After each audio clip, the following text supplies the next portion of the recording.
Greetings all, and welcome to the 42nd episode of TM Technical Movement. For today, we will be looking at the Thief, Foul Play, Snarl and Night Daze attacks, and the Memento, Hone Claws, Quash, Parting Shot, Topsy-Turvy and Dark Void techniques. Much as the name suggests, the Thief attack involves physically striking with a small amount of anti-positive energy to stun a target long enough to enable the theft of their held item. The Thief attack is often considered to be a bit of a taboo move because its usage is usually banned in most battles, the reason of course being its special attributes. The Thief attack itself is nothing more than a strong nudge or weak tackle issued while cloaked in anti-positive energy. While in this state, anything that comes into contact with the user will be stunned for a short period of time, but not long enough to make it equivalent for flinching, which also seems to prevent the move from being affected by items like King's Rocks. During this brief window of opportunity, however, there is nothing stopping the user from stealing the opponent's item, unless they are already holding an item, which is in fact the whole purpose of the Thief attack. Unfortunately, because the attack may result in a permanent loss for either side if it is an item that can only be used once, the attack is banned from many tournaments. For those it is not banned from, the item stolen must still be returned at the end of battle if possible. This makes the move effectively useless in battle to some degree, but against wild Pokemon it's the perfect weapon for taking otherwise rare items that are not normally found among many members of a species. It is for this reason that Silph Co decided to release the move as TM46 within the second generation line of TMs. As it turns out, although the Thief attack is only learned by a few species naturally, a vast number are able to actually learn the attack via TM. This in turn has made it an extremely popular move among certain types of trainers and has allowed the move to remain popular enough to be reproduced within most successive generations of TMs, including this recent Sentinel Special Edition set, additionally becoming TM23 in the 8th generation line of TMs and TRs, and TM18 in the 9th generation line. Although the damage done by the attack is moderate due to its unique execution style, there is no way to directly counter or dodge the Thief attack.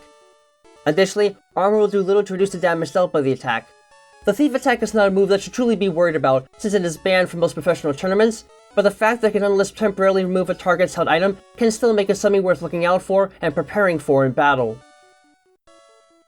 In effect, the Foul Play attack involves the user using a direct infusion of anti-positive energy to trick the opponent into brutally attacking themselves. The Foul Play attack is a unique move that allows the user to deal significant amounts of physical damage without ever having to get their hands dirty in the process. In a Foul Play attack, the user forcefully comes into contact with the target and directly infuses a large amount of anti-positive energy into the nervous system. After leaving the target's presence, the sudden infusion of energy causes the target to temporarily lose its mind and forcefully attack itself with a brutal beatdown of predetermined magnitude. Because the user itself is not the one responsible for delivering the attack, the actual damage done will be completely dependent upon the opponent's attack stat instead. Moreover, the attacks will still take into consideration any damage bonuses that the user and the opposition might have for the move, potentially increasing the already large amount of damage it can do to catastrophic levels. It certainly might not have much use among opponents that specialize more in special assaults than physical ones, but for those who are designed for physical brawls, this attack can easily prove to be the worst thing they could ever face without strong physical defenses to back them up, which helps to explain why it was made into TR81 for Silph Co's first line of TRs, and then TM62 as part of the 9th generation line of TMs. Due to its unique attributes, there is no way to directly counter or dodge the Foul Play attack. Additionally, armor will do little to reduce the damage dealt by the attack. The Foul Play attack's potential to wreak havoc among physical attackers in battle is more than immense regardless of their type, so the only way to truly counter its effects is to use Pokemon that have strong physical defenses or otherwise have poor physical offenses. Much as its name suggests, the Snarl attack involves harshly snarling at an opponent loudly enough to actually inflict special damage and dampen their special abilities. The Snarl attack, despite its simple function and execution in battle, is rarely observed even among Dark-type Pokemon, with only a scant few being known to learn it naturally. The reason behind this is still a great mystery. The Snarl attack utilizes anti-positive energy to deal significant physical and emotional trauma to an opponent by coupling it with harsh sound waves emitted gruffly and viciously, which in turn allows the anti-positive energy to seep directly into a target's brain through their ears without losing much potency in the process. Interestingly enough, this takes away several of the otherwise required components needed for a growl technique to be executed properly, allowing many different species of canine Pokemon and almost every single species of Dark-type Pokemon to learn the move through artificial means. Best of all, the usage of anti-positive energy within the attack disrupts the opponent's ability to use their own special attacks properly when it connects, thus lowering their special attack stat, while only suffering a slight drop in accuracy. This makes the attack an overall useful move that can certainly find its place among tournament fighters, which convinced Silph Co the most potential enough to release it as TM95 within their 5th through 7th generation line of TMs, TM85 in the 8th generation line, TM78 in the recent Sentinel Special Edition set, and TM30 in the 9th generation set, from which it has gained a steady cult following among professional trainers. Since the Snarl attack utilizes sound as a weapon, only Pokemon with a soundproof ability will be completely safe from its effects. If this is not an option, however, exceptionally agile Pokemon should be able to still dodge it with enough room. Additionally, armor will do little to reduce the damage dealt by the attack. Overall, the Snarl attack may not be the most common move to see on the battlefield, but when it is available to an opponent, evasive tactics and combination with a high special attack stat are heavily recommended for negating its usefulness in battle. Considered to be a signature attack for the Zorua family and Lunala, the Night Daze attack involves user concentrating the energy normally used for their illusionary or extra-dimensional powers into a pitch-black wave of energy which then strikes the opponent at full force. The Night Daze attack is a rare move normally only used by the members of the Zorua family, as a result of their ability to use anti-positive energy to create illusions for protection and offense, but Lunala is also capable of utilizing its extra-dimensional powers to generate the attack as well. In a Night Daze attack, the user effectively takes anti-positive energy and concentrates it into a dense energy field within the user. Once ready, this condensed energy is then forcefully expelled in the form of a pitch-black shockwave that strikes any nearby target and deals considerable damage in the process. Aside from being fairly powerful, though slow-moving enough to make dodging impossible in some cases, the Night Daze attack comes with one other nasty surprise that more than makes it a threat in any battle. The sudden surge of anti-positive energy involved in this attack comes upon a target like a massive burst of black light, in turn altering the appearance of light around them in such a fashion as to make discerning between different objects extremely difficult, effectively blinding them and lowering their accuracy about 40% of the time. This alone can make the otherwise odd move extremely difficult to overcome in battle, and truly complements those able to learn it as both a weapon of confusion and reality distortion that few moves can possibly match, especially since it is affected by items like King's Rocks. Due to its use of anti-positive energy to inflict damage, there is no way to directly counter the Night Daze attack, though exceptionally agile Pokemon can still dodge it with enough room. Additionally, armor will do little to reduce the damage dealt by the attack. The Night Daze attack is certainly not a likely move to see outside of a battle against the Zorua, Zoroark, or the legendary Pokemon Lunala, but if this happens to be the case, it is a devastating strike that only strong defenses and protection against negative alterations to accuracy will be able to completely defend against in practice. In essence, the Memento technique involves using one's internal energy to blast the opposition with an offense-hampering wave of anti-positive energy before promptly fainting. The Memento technique is essentially designed to utilize the user's own internal energy to seriously hamper the offenses of the opposition in exchange for all of its remaining energy. The Memento itself is a massive burst of anti-positive energy created by the user, focusing all of its remaining power into a single spot, converting it into anti-positive energy, and then releasing it. Because the attack disperses quickly after it is released, it is incapable of actually dealing damage. However, the massive amount of released energy will quickly ensnare a nearby target and restrict their internal and external motions greatly, in turn sharply lowering their attack and special attack stats about twice as much as normal. This mass release of energy might drain the user of anything it has left and cause it to faint, but considering the opponent will be tremendously hampered as a result, it can still be a great last-ditch move to keep a battle from being a total waste. Attacks and techniques that raise a Pokemon's attack and special attack stats are highly recommended for dealing with the Memento technique. As one might think, the Hone Claws technique involves the use of anti-positive energy to slightly harden the claws and hone the mind of an individual, in turn increasing their offensive power and targeting abilities. Although anti-positive energy is usually only used by Pokemon to inflict some sort of status condition, like in the case of moves like Torment, or as a direct source of energy for attacks, the Hone Claws technique relegates it from its traditional position and makes use of it in a peculiar and remarkably effective manner. When infused directly into a component of the body with a weak electric current, anti-positive energy can potentially cause molecules to compress together and reform into more durable forms. Though this normally can prove to be fatal to tissue, the process also has the effect of hardening and sharpening non-living components like the ends of claws.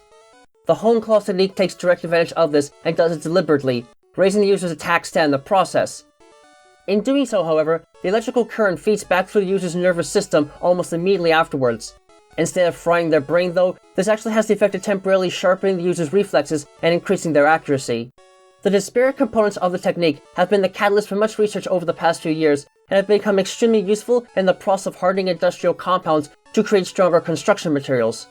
Perhaps not surprisingly, these traits convinced Silphco of the move's potential enough to release it as TM1 within their 5th and 6th generation line of TMs, though its surge in popularity died down in recent times, leading to the move's discontinuation from the company's 7th generation line onwards.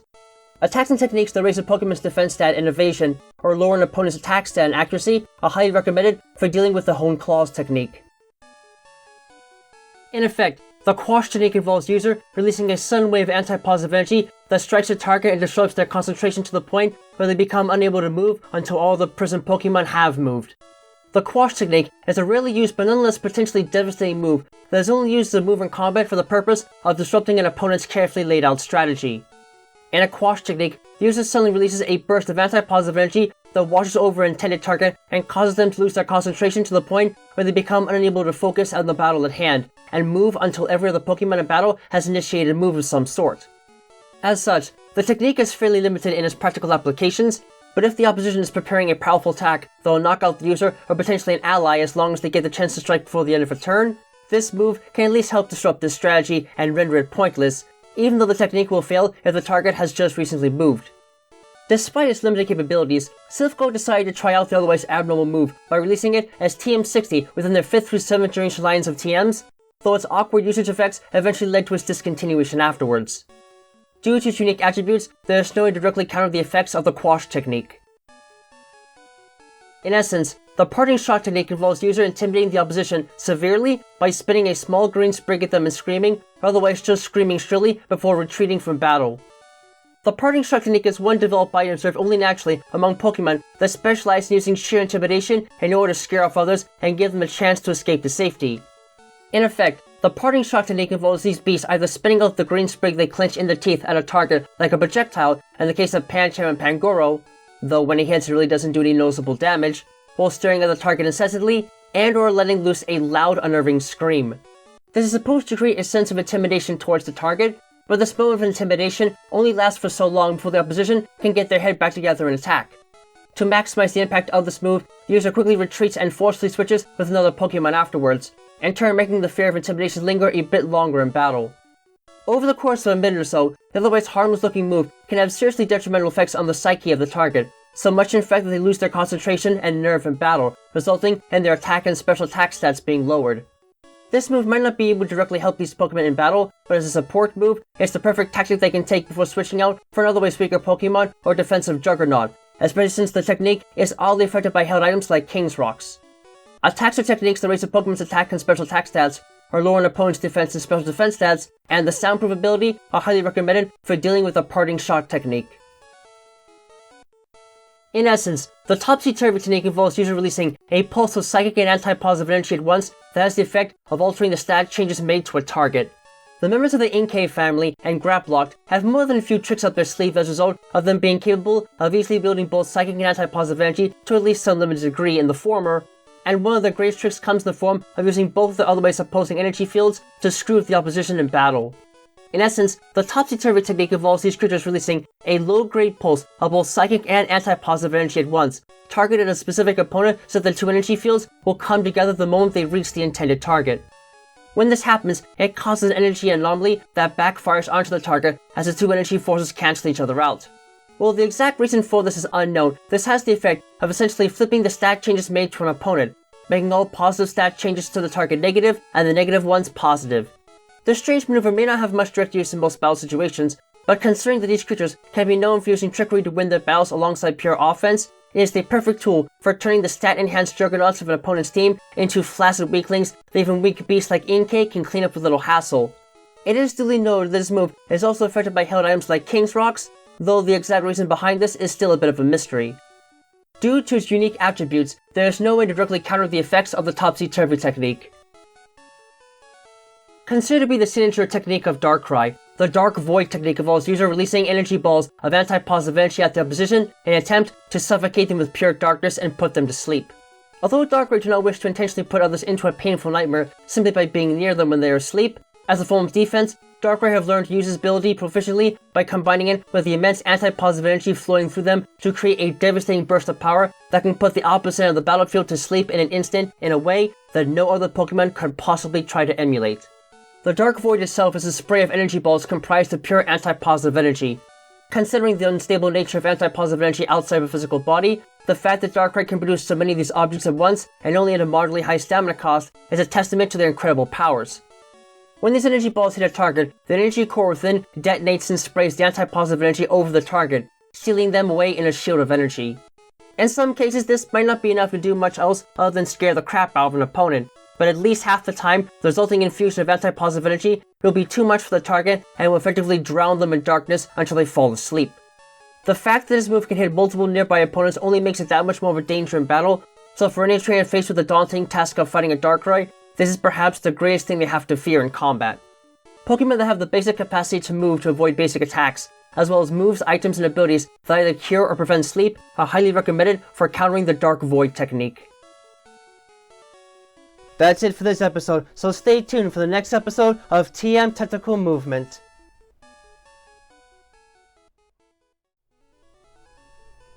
Thank you all for watching this video. It is a great pleasure to share with you all the fruits of my research and all the positives it gives to understanding the wonderful creatures we call Pokemon and how their powers and behaviors function in their world. If you enjoyed this video and would like to see more work like it, please give a like, comment, and or subscribe to the channel so you can get regular notifications on when new content is being uploaded. You can also find links to my DeviantArt page, Patreon, and Discord server in the description below. Please, join me on this road to seeing what the world of Pokemon has to share with us, and the many mysteries and wonders that keep us all coming back for more.